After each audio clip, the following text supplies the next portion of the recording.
Hello guys, welcome back to our YouTube channel. आज आपका स्वागत है एक नई वीडियो में। इस वीडियो में हम बात करने वाले हैं Realme Narzo 90 के बारे में। अगर आप भी ये फ़ोन यूज़ कर रहे हैं और आप भी इस फ़ोन में स्क्रीन रिकॉर्डिंग में record front camera video enable और डिसेबल करना चाहते हैं तो कैसे इनेबल और डिसेबल कर सकते हैं, आज की वीडियो में यही बात करने वाले हैं। चलिए गाइस, वीडियो करते हैं स्टार्ट।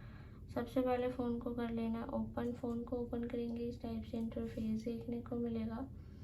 बहुत सारे ऑप्शन देखने को मिल जाएंगे। इनमें से सेटिंग्स के ऑप्शन पर क्लिक करना है, ऊपर की तरफ स्क्रॉल करना है, एक्सेसिबिलिटी के ऑप्शन पर क्लिक करना है, स्क्रीन रिकॉर्डिंग पर क्लिक करना है, ऊपर की तरफ स्क्रॉल करना है, रिकॉर्ड फ्रंट कैमरा वीडियो का ऑप्शन मिलेगा, स्विच मिलेगा। स्विच के राइट साइड क्लिक करेंगे, इनेबल हो जाएगा। लेफ्ट साइड क्लिक करेंगे, डिसेबल हो जाएगा। इसी टाइप से आप स्क्रीन रिकॉर्डिंग में record front camera video enable और डिसेबल कर सकते हैं। वीडियो अच्छी लगी है तो चैनल को सब्सक्राइब, वीडियो को लाइक शेयर ज़रूर कर दें। साथ ही बेल आइकन का बटन भी प्रेस कर दें ताकि आने वाली वीडियो की नोटिफिकेशन आपको मिलती रहे। मिलते हैं नेक्स्ट वीडियो में, तब तक के लिए बाय बाय।